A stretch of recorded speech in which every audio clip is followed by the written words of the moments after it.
Assalamualaikum warahmatullahi wabarakatuh. Ketemu dengan saya lagi untuk mapel produk kreatif dan kewirausahaan untuk pertemuan 11 oleh tim akuntansi dan BDP SMK Mambaul Ulum Muncar. Mari kita simak untuk bersama-sama. Di sini saya akan bahas untuk KD yang sama dari kemarin 3.5 sama 4.5, yaitu menganalisis sistem layanan usaha sama merencanakan sistem layanan usaha. Untuk indikator KD 3.5 yang pertama yaitu siswa mampu memperjelas sistem layanan usaha, dan yang kedua siswa mampu mengarahkan sistem layanan usaha, dan yang ketiga siswa mampu menyimpulkan sistem layanan usaha. Oke, untuk selanjutnya indikator 4.5 yang pertama siswa mampu membangun sistem layanan usaha, dan yang kedua siswa mampu meningkatkan sistem layanan usaha, dan yang ketiga siswa mampu memperjelas sistem layanan usaha. Oke, untuk materi yang pertama di sini ada ciri-ciri pelayanan yang baik. Yang pertama, tersedia sarana dan prasarana yang baik. Untuk melayani nasabah, suatu hal yang paling penting diperhatikan adalah sarana dan prasarana. Jadi, yang penting yaitu sarana dan prasarana yang dimiliki bank. Kelengkapan dan kenyamanan sarana dan prasarana akan mengakibatkan nasabah betah dan berurusan dengan bank. Biasanya contohnya kalau di bank itu kan ada ruang tunggu dan kursi yang nyaman seperti itu. Terus yang kedua, tersedia karyawan yang baik. Kenyamanan nasabah juga dapat tergantung dari petugas bank. Petugas bank harus ramah, sopan, dan menarik. Jadi, kalau dicontohkan untuk bank, jadi nasabahnya itu agar dia nyaman, maka petugas bank harus juga ramah, sopan, dan menarik. Terus yang nomor 3, bertanggung jawab kepada setiap nasabah sejak awal hingga selesai. Jadi ketujuannya nasabah itu dari awal itu apa, maka dibantu sampai akhir, sampai hingga selesai. Dalam menjalankan kegiatan pelayanan, petugas bank harus mampu melayani dari awal sampai tuntas atau selesai. Dan nomor 4 yaitu mampu melayani secara cepat dan tepat. Layanan yang diberikan sesuai prosedur dan jadwal untuk pekerjaan tertentu, dan jangan membuat kesalahan dalam arti pelayanan yang diberikan sesuai dengan keinginan nasabah. Jadi jika nasabah itu terjadi masalah, maka harus ada pelayanan yang secara tepat dan tepat. Oke, yang selanjutnya nomor 5, mampu berkomunikasi.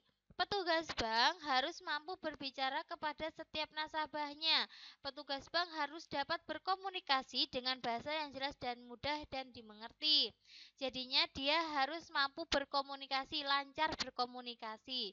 Selanjutnya yang nomor 6, memberikan jaminan kerahasiaan setiap transaksi. Jadi, kalau misalnya mempromosikan bentuk produknya di bank seperti ATM dengan sistem apa, maka dia harus memberikan jaminan dari kerahasiaan sistem tersebut. Dan yang nomor 7, memiliki pengetahuan dan kemampuan yang baik.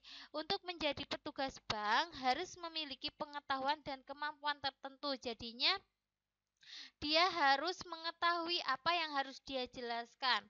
Dan yang nomor 8, berusaha memahami kebutuhan nasabah. Apa yang dibutuhkan nasabah dalam dia datang ke bank. Jadinya petugas bank harus cepat tanggap apa yang diinginkan oleh nasabah.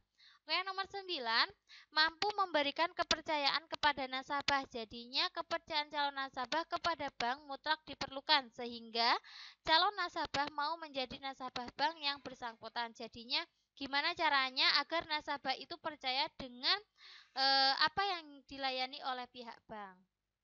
Di sini ada bentuk-bentuk pelayanan. Yang pertama, di sini ada pelayanan lisan. Pelayanan dengan lisan dilakukan oleh petugas-petugas di bidang hubungan masyarakat, di bidang layanan informasi, dan di bidang lainnya yang tugasnya memberikan penjelasan atau keterangan kepada siapapun yang memerlukan. Jadi contohnya seperti bank ini, misal di bank, jadi ada pelayanan menggunakan lisan. Jadi ada namanya tuh customer service seperti itu. Jadinya di sana itu penjelasan ada masalah-masalah apa yang terkait di masyarakat, jadinya dia yang menjelaskan. Yang kedua, ada pelayanan dalam bentuk terdiri dari dua jenis, yaitu pelayanan yang berupa petunjuk dan pelayanan yang berupa reaksi tertulis. Jadi kalau yang berupa petunjuk, informasi yang sejenis ditujukan kepada orang-orang yang berkepentingan agar memudah mereka dalam berurusan dengan institusi yang dalam atau lembaga.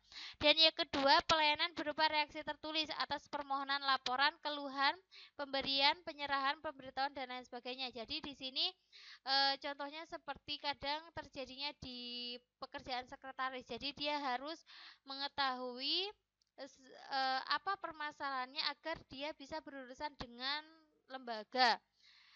Dan yang kedua ini adalah pelayanan cara dia melakukan laporan atau keluhan-keluhan dari pihak nasabah. Dan nomor tiga, pelayanan berbentuk perbuatan. Dalam kenyataan sehari-hari, jenis layanan ini memang tidak terhindar dari layanan lisan. Jadi antara layanan perbuatan dan layanan lisan sering bergabung. Hal ini disebabkan karena hubungan lisan paling banyak dilakukan dalam hubungan pelayanan secara umum. Jadi lisan dengan perbuatan itu saling berkaitan. Oke, selanjutnya yaitu asas pelayanan. Di sini ada 6 asas. Yang pertama, transparansi, yaitu bersifat terbuka, mudah dan dapat diakses oleh semua pihak yang membutuhkan dan disediakan secara memadai serta mudah dimengerti. Jadi, transparansi itu sifatnya terbuka, bisa menolong secara langsung. Terus yang kedua, akuntabilitas, dapat dipertanggungjawabkan sesuai dengan ketentuan peraturan perundang-undang. Jadi kalau misal ada masalah dalam bentuk contohnya di bank tadi ada nasabah yang e, mengalami permasalahan, maka dia wajib dapat dipertanggungjawabkan sesuai peraturan perundang-undang. Terus yang ketiga, kondisional, sesuai kondisi dan kemampuan pemberi dan penerima pelayanan dengan tetap berpegang teguh pada prinsip efisien dan efektivitas. Jadi sesuai kondisinya bagaimana. Yang keempat yaitu partisipatif, mendorong peran serta masyarakat dalam penyelenggaraan pelayanan publik dan dengan memperhatikan aspirasi, kebutuhan dan harapan masyarakat. Jadinya apa yang dibutuhkan oleh masyarakat, jadi dia membutuhkan perhatian yang aspirasi dan harapan masyarakat. Jadinya yang diharapkan harus terjadi. Yang kelima, kesamaan hak, tidak diskriminatif dalam arti tidak membedakan suku antara ras, agama, golongan, gender, atau status ekonomi, tidak membedakan antara ini. Terus yang keenam, keseimbangan hak dan kewajiban. Pemberi dan penerima pelayanan publik harus memenuhi hak dan kewajiban masing-masing pihak. Jadi diseimbangkan antara hak dan kewajibannya. Oke, terima kasih. Semangat belajar dan selalu jaga sehat. Wassalamualaikum warahmatullahi wabarakatuh.